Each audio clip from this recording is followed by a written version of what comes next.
Hello നമസ്കാരം, എല്ലാവർക്കും ഇന്നത്തെ സ്വർണ്ണവില അറിയിക്കുന്ന ഗോൾഡ് റേറ്റ് ടുഡേ ചാനലിലേക്ക് സ്വാഗതം.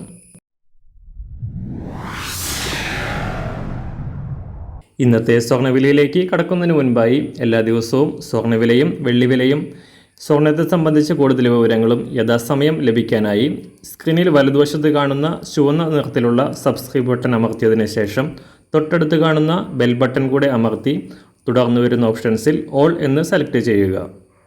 വീഡിയോ ഇഷ്ടമായാൽ ഒരു ലൈക്ക് നൽകാനും നിങ്ങളുടെ നിർദ്ദേശങ്ങൾ കമൻറ്റ് ചെയ്യാനും കൂടെ ശ്രദ്ധിക്കുക. ഇന്ന് 2025 ഫെബ്രുവരി മാസം 9-ാം തീയതി, മകരമാസം 27-ാം തീയതി ഞായറാഴ്ച, സമയം രാവിലെ 6 മണി.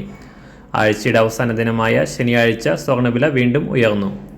ഒരു പവന് 120 രൂപയും ഗ്രാമിന് 15 രൂപയും ഉയർന്ന സ്വർണ്ണവില പുതിയ റെക്കോർഡ് വിലയിലാണ് വ്യാപാരം നടക്കുന്നത്. ഒരു പവന് 63,560 രൂപയും ഗ്രാമിന് 7,945 രൂപയുമാണ് ഇപ്പോൾ കേരളത്തിൽ സ്വർണ്ണവില. ഈ മാസം ഇതുവരെ ഒരു പവൻ സ്വർണത്തിന് 1,800 രൂപയോളം ഉയർന്ന സ്വർണ്ണവില തുടർന്നും ഉയരാനാണ് സാധ്യത.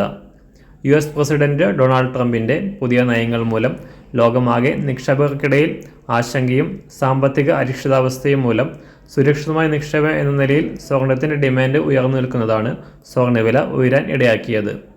ഇന്നലെ രാജ്യാന്തര വിപണി വാരാന്ത്യം ക്ലോസ് ചെയ്യുമ്പോൾ $2,860 പരിധിയിലാണ് സ്വർണ്ണവില എത്തി നിൽക്കുന്നത്.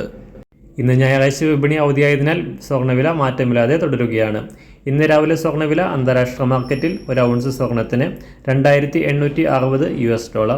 സംസ്ഥാനത്ത് ഇന്ന് രാവിലെ 24 ക്യാരറ്റ് സ്വർണ്ണവില 1 ഗ്രാം 8,667 രൂപ, ഒരു പവൻ 69,338 രൂപ. 18 ക്യാരറ്റ് സ്വർണ്ണവില 1 ഗ്രാം 6,500 രൂപ, ഒരു പവൻ 52,003 രൂപ. സംസ്ഥാനത്ത് ഇന്ന് രാവിലെ 916 സ്വർണ്ണവില 1 ഗ്രാം 7,945 രൂപ, ഒരു പവൻ 63,560 രൂപ. സംസ്ഥാനത്ത് ഇന്ന് രാവിലെ വെള്ളിവില 1 ഗ്രാം 106 രൂപ, 1 കിലോ 1,06,000 രൂപ. ഇന്നത്തെ മാറി വരുന്ന പുതിയ സ്വർണ്ണവില ഇന്ന് രാവിലെ 10 മണിക്ക് ശേഷം പുതിയ വീഡിയോയിലൂടെ നിങ്ങളെ അറിയിക്കുന്നതാണ്. അതുപോലെ തന്നെ നമ്മുടെ ഫേസ്ബുക്ക്, ഇൻസ്റ്റാഗ്രാം അക്കൗണ്ടുകൾ വഴി കൂടുതൽ അപ്ഡേറ്റുകൾ നിങ്ങൾക്ക് ലഭിക്കുന്നതാണ്. അതിനായി താഴെ കാണുന്ന ലിങ്ക് ഫോളോ ചെയ്യുക. എല്ലാവർക്കും നല്ലൊരു ശുഭദിനം ആശംസിക്കുന്നു. അതുപോലെ ഇതുവരെ സബ്സ്ക്രൈബ് ചെയ്തിട്ടില്ലാത്തവർ സബ്സ്ക്രൈബ് ചെയ്യാനും കൂടെ ഓർമ്മിപ്പിക്കുന്നു. താങ്ക്